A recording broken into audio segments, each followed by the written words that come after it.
Hello, and in this video I'm going to look at the part 2 topic, describe an important river, lake, piece of water in your country.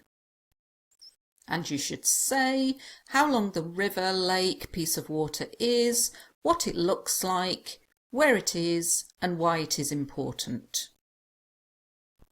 To be honest, when I read this topic, my heart sank because I'm not familiar with lakes, rivers, etc. in my country. So apologies for the lack of detail in my answer, but I'll do my best. Right, the river in question is the River Thames.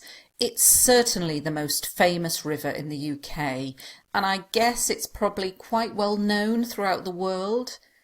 As I said, I'm not really into rivers, but I have a feeling it goes from London to the sea.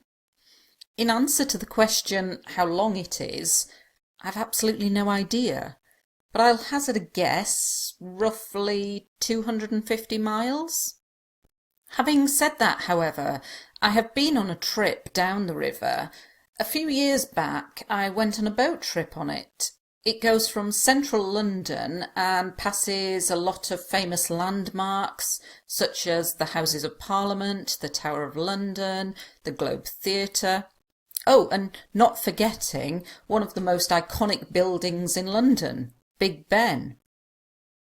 In the dim and distant past, the river was used for the transportation of goods into London, and I imagine it was a busy route. However, because of the development of the road network, the river is not used as much for the movement of goods. There is still a port in London, though, but I have a feeling that it has moved to the outskirts of London. I'm really sorry that my knowledge of this river is a bit sketchy, but like I said before, I'm not really a fan of geography, and I come from the north of England, and this river is located in our capital city in the south, so it's only something I've seen on the few occasions that I have visited the city. Okay, so let's take a look at some of the language used in this topic. I'm being totally honest in this answer. I don't know a lot about rivers in my country, and I imagine for most people it's the same, certainly not enough to talk about for 2 minutes in detail. So the language I've used is useful if you don't know about rivers too.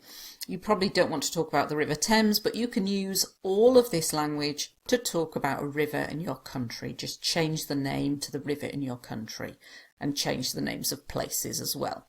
My heart sank.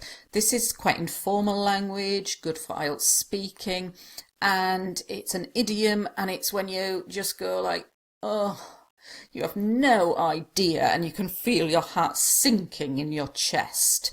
So my heart sank. I'm not familiar with. This is another way of saying I don't know.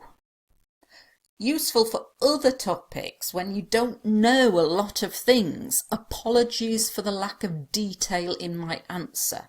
So I'm not going to give a full geography lesson on this river, and you're not required to be honest. It's a test of language. I'll do my best. Very useful phrase to just say, I'll give it a go, I'll try my best.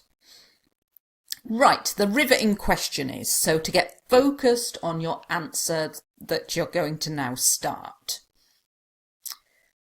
Note, I do this in lots of videos, I'm avoiding using I think, so I guess, I suppose. As I said, because I haven't got a lot to say, I'm doing a lot of as I said, so I'm kind of repeating things I've already said. I'm not really into, I don't really like. I have a feeling, I've used this twice in this answer, but it's a good expression. I have a feeling, and it means I think. In answer to the question, so really focusing in on the questions that they're asking you. I have absolutely no idea. Another great way of saying I don't know. To hazard a guess means to guess, but it's much more complex. I'll hazard a guess. Another way of saying that you've said something, but now you're going to say something that maybe contradicts it. Having said that, however, So I'm saying I know nothing about it, but then I've just remembered I've actually been on it. So having said that, however, this is good for speaking, not for writing, because it's too informal. A few years back, and that means a few years ago. Landmarks, great for describing hometown, places. These are important buildings in a place. And then when I want to add something else, oh, and not forgetting the most iconic building in London. If something's iconic, it's very famous, it's easily recognisable, and you use it to talk about people and buildings. Instead of saying in the past, try to have a range of expressions. In the distant past, in the dim and distant past, so this means a long, long time ago. The transportation of goods, this is like the movement of goods. The road network, the roads. A port, often a river, or a sea will have a port, and it's where the boats come in. The outskirts of, I just wanted to get some more language in there from, you can use it also to talk about a place where you come from, the outskirts of.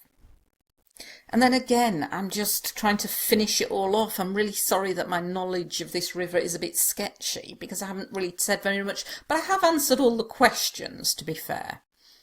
A bit sketchy. Informal language, very, very complex. If you're saying your knowledge of something is a bit sketchy, a sketch is a drawing done with pencil, so it's not a detailed drawing.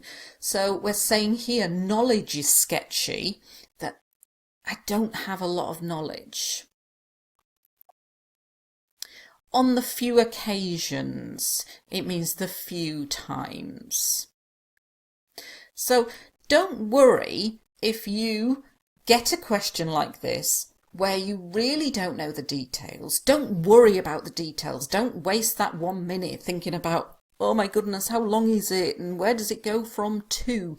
Just make sure that you have lots of these complex phrases, such as, my knowledge of it is a bit sketchy.